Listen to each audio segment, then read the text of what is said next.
Hello दोस्तों, bio मंत्रा classes में आप सभी का स्वागत है। आज हम सभी इस वीडियो में मस्तिष्क का सचित्र वर्णन आसान भाषा में शॉर्ट नोट्स के साथ करेंगे।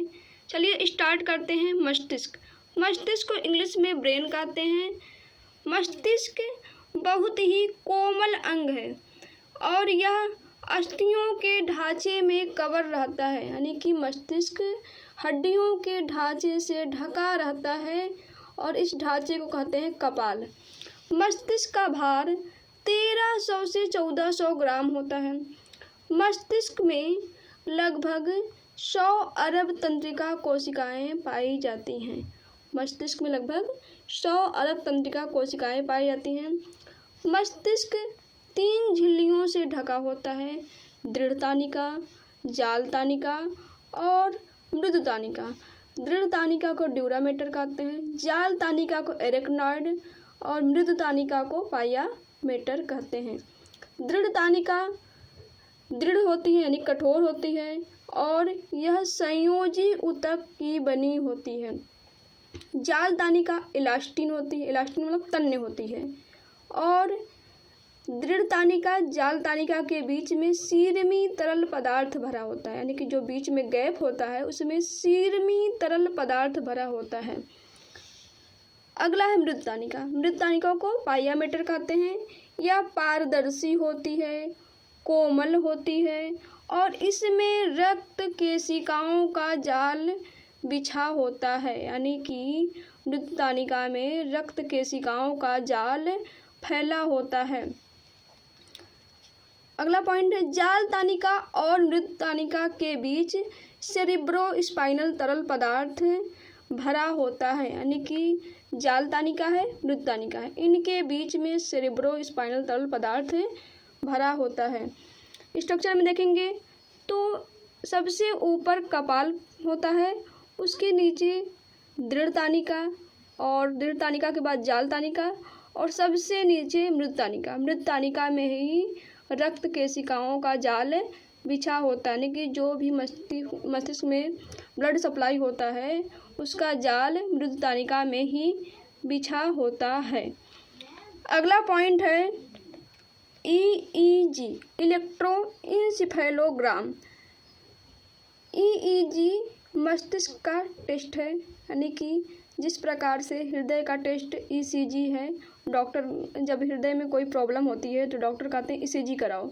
इसी प्रकार मस्तिष्क में कोई प्रॉब्लम है उसकी जांच करने के लिए EEG कराया जाता है। इलेक्ट्रोइंसेफेलोग्राम का प्रयोग मस्तिष्क की जांच करने के लिए किया जाता है। इसके बाद हम सभी पढ़ेंगे मस्तिष्क के भाग। मस्तिष्क के कितने भाग होते हैं? तो मस्तिष्क के 3 भाग होते हैं। इन तीनों भाग का हमने चार्ट बनाया है और इनका क्या काम होता है, उनके जो भाग होते हैं तीनों, उनके जो प्रकार होते हैं और इनका क्या काम होता है, सब कुछ चार्ट में लिखा गया है। चार्ट को पढ़ने के बाद हम सभी मस्तिष्क का स्ट्रक्चर पढ़ेंगे तो ज़्यादा आसानी होगी। चलिए देखते हैं चार्ट को। ए है चार्ट मस्तिष्क के भाग का। मस्तिष्क के 3 भाग होते हैं: अग्र मस्तिष्क, मध्य मस्तिष्क और पश्चिम मस्तिष्क। अग्र मस्तिष्क के 3 भाग होते हैं: घ्राण पिंड, प्रमस्तिष्क गोलार्ध, डाइंसेफेलान। घ्राण पिंड से हमें गंध का ज्ञान होता है, चाहे कोई परफ्यूम मारा हो और चाहे कहीं नाली का बदबू आ रहा है, कुछ भी हो, किसी प्रकार गंध हो तो गंध का ज्ञान होता है घ्राण पिंड से। मान लीजिए मस्तिष्क है, मस्तिष्क का जो आगे वाला हिस्सा है वो घ्राण पिंड होता है, जहाँ से हमें गंध का ज्ञान होता है। प्रमस्तिष्क गोलार्ध, मस्तिष्क का 80% भाग प्रमस्तिष्क गोलार्ध होता है। ठीक, ये बुद्धि का केंद्र होता है। उसमें वलकुट भाग में धूसर द्रव्य होता है और जो वलित भाग होता है उसमें श्वेत द्रव्य भरा होता है। वलित भाग मतलब कि फोल्डेड भाग, मुड़ा हुआ भाग भी मस्तिष्क में देखे होंगे स्ट्रक्चर में, तो उसमें श्वेत द्रव्य भरा होता है। तीसरा है डाइंसेफेलान। डाइंसेफेलान जो है दो भागों में बटा है, थैलेमस, हाइपोथैलेमस। थैलेमस से हमें दर्द, ठंडा और गर्म का एहसास होता है, यानी कि दर्द, ठंडा और गर्म का नियंत्रण होता है। कहीं दर्द हो रहा है हमारी बॉडी में तो दर्द का नियंत्रण थैलेमस से, ठंडी लग रही हो तो उसका भी नियंत्रण थैलेमस से, और गर्मी लग रही है या गर्म चीज़ों को हम स्पर्श कर रहे हैं तो उसका नियंत्रण या उसका जो ज्ञान होता है हमको थैलेमस से ही प्राप्त होता है। अगला है हाइपोथैलेमस।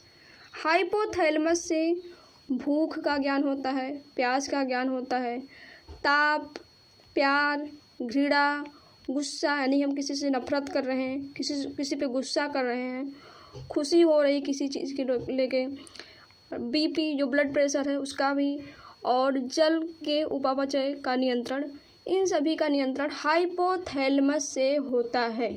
ठीक। अगला है मध्य मस्तिष्क। मध्य मस्तिष्क दो भागों में बटा है, कार्पोरा कॉर्डिजेमिना और दूसरा है सेरिब्रल पेडिंकल। कार्पोरा कॉर्डिजेमिना में जो है दृष्टि और श्रवण नियंत्रण केंद्र है, यानी कि कार्पोरा कॉर्डिजेमिना को दृष्टि और श्रवण नियंत्रण केंद्र कहते हैं, यानी कि यहाँ पे देखने की और सुनने की क्षमता का नियंत्रण होता है। सेरिब्रल पेडिंकल में मस्तिष्क के अन्य भाग को मेरुरज्जु से जोड़ने का काम है, यानी कि जो मस्तिष्क का जो अन्य भाग है, मस्तिष्क है, अब मस्तिष्क का जो मेरुरज्जु है, तो मस्तिष्क जितना अन्य भाग है और मेरुरज्जु है, इनको जोड़ने का काम करता है सेरिब्रल पेडिंकल। ठीक। अगला है पश्च मस्तिष्क। पश्च मस्तिष्क तीन भागों में बटा है, सेरिबेलम जिसे अनुमस्तिष्क कहते हैं, पोन्स, अगला है मेडुला ऑब्लंगेटा। ठीक है। सेरिबेलम को अनुमस्तिष्क कहते हैं। ये शरीर का संतुलन बनाए रखता है। कहीं कहीं आप सर्कस में देखते होंगे कि कोई लड़की है रस्सी पे चल रही है, कोई लड़का है रस्सी पे चलता है, तो हमारी बॉडी का जो संतुलन बनाया जाता है वो सेरिबेलम करता है, यानी कि वो लड़की जो रस्सी पे चल रही है, मान लीजिए रस्सी है, इस पे लड़की चल रही है, तो उसकी बॉडी का जो संतुलन है उसको बनाने का काम है सेरिबेलम का, यानी कि शरीर का संतुलन बनाना अनुमस्तिष्क करता है, यानी कि शरीर का संतुलन बनाए रखता है अनुमस्तिष्क। पोन्स जो है श्वसन क्रिया का नियंत्रण करता है। स्वाद, किसी भी चीज़ का हमको स्वाद जो पता चलता है उसका नियंत्रण भी पोन्स करता है। स्पर्श करना, यानी कि कोई हमको स्पर्श कर रहा है, कोई हमको छू रहा है, तो उसका भी नियंत्रण पोन्स करता है, यानी कि हमें कोई पीछे से स्पर्श किया तो हमको एहसास हो रहा है कोई स्पर्श कर रहा है, कोई छू रहा है, तो इसका नियंत्रण पोन्स से। नींद लग रही है, गहरी नींद लग रही है और हम जाग रहे हैं, तो इसका भी नियंत्रण, सोना, उठना, जागना, तो इनका भी नियंत्रण पोन्स ही करता है। अगला है, लास्ट है मेडुला ऑब्लंगेटा। मेडुला ऑब्लंगेटा जो है अनैच्छिक क्रियाओं का नियंत्रण करता है। अनैच्छिक क्रियाओं का नियंत्रण करने के साथ साथ श्वसन का भी नियंत्रण करता है, पाचन का भी नियंत्रण करता है, और कुछ अनैच्छिक क्रियाएं जैसे खांसना, छींकना, उल्टी करना, इन सब का नियंत्रण मेडुला ऑब्लंगेटा करता है।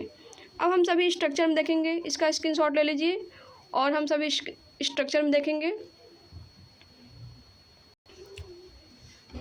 ए भाग है घ्राण पिंड, आगे का जो भाग है घ्राण पिंड है माथा के पास, जिससे गंध का ज्ञान होता है। ए पूरा भाग है इतना, ठीक, आधा गोला की तरह ना लग रहा है ना, तो इसे कहते हैं प्रमस्तिष्क गोलार्ध, आधा गोला की तरह लग रहा है। तो प्रमस्तिष्क गोलार्ध का कार्य है, क्या कार्य है? बुद्धि का केंद्र है इसे, यानी कि बुद्धि का ज्ञान जो होता है इसी का काम है बुद्धि प्राप्त करना, यानी जो भी बुद्धि हमें मिलती है, यानी कि बुद्धि का जो केंद्र है प्रमस्तिष्क गोलार्ध है। ठीक, प्रमस्तिष्क गोलार्ध घ्राण पिंड।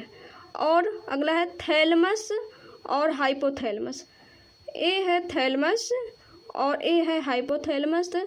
थैलेमस से गर्म ठंडा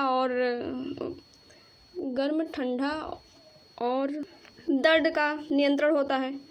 तो थैलमस हो गया। हाइपोथैलमस, हाइपोथैलमस से प्यार, गुस्सा, घृणा, यही सब जो नियंत्रण होता है हाइपोथैलमस से। तो हाइपोथैलमस और थैलमस दोनों को मिला के डाइनसिफेलान कहते हैं। डाइनसिफेलान का दो भाग है, थैलमस और हाइपोथैलमस। ये हो गया ना प्रमस्तिष्क गोलार्ध, घ्राण पिंड और डाइनसिफेलान, ये चारों इसी में हो गए। ये है अग्र मस्तिष्क के भाग। अब बात करेंगे हम मध्य मस्तिष्क के बाद। कार्पोरा कॉर्डिजेमिना, ये है कार्पोरा कॉर्डिजेमिना। ये मध्य मस्तिष्क का है, जिसका काम है देखना और सुनना, दृष्टि और श्रवण केंद्र है। अगला है मध्य मस्तिष्क का सेरिब्रल पेडुंकल। ये है सेरिब्रल पेडुंकल, जो मस्तिष्क का अन्य भाग है और मेरुरज्जु को जोड़ता है। तो सेरिब्रल पेडुंकल जो है मस्तिष्क के अन्य भाग को मेरुरज्जु से जोड़ता है। ये दोनों हो गए मध्य मस्तिष्क। अब बचा हमारा पश्चिम मस्तिष्क। पश्चिम मस्तिष्क में एक पोन्स है और ये है मेडुला ऑब्लंगेटा, और एक कहाँ गया, हाँ यहाँ पे अनुमस्तिष्क। अनुमस्तिष्क, पोन्स, मेडुला ऑब्लंगेटा, ये तीनों हैं पश्चिम मस्तिष्क। स्क्रीनशॉट ले लीजिए मस्तिष्क के सभी नाम को, कहीं भी नहीं मिलेगा सभी नाम एक साथ। जितने भाग हैं सबका नाम जल्दी नहीं मिलेगा कहीं भी, इसलिए अच्छे से स्क्रीनशॉट ले लीजिए और ये शॉर्ट नोट्स का भी स्क्रीनशॉट ले लीजिए। चार्ट का तो स्क्रीनशॉट लिए ही। बस आज के लिए इतना ही। वीडियो कैसा लगा है कमेंट करके ज़रूर बताइए। यदि चैनल पे नए हो चैनल को सब्सक्राइब कीजिए और अपने दोस्तों के पास भी शेयर कीजिए इस वीडियो को। वीडियो को पूरा देखने के लिए धन्यवाद।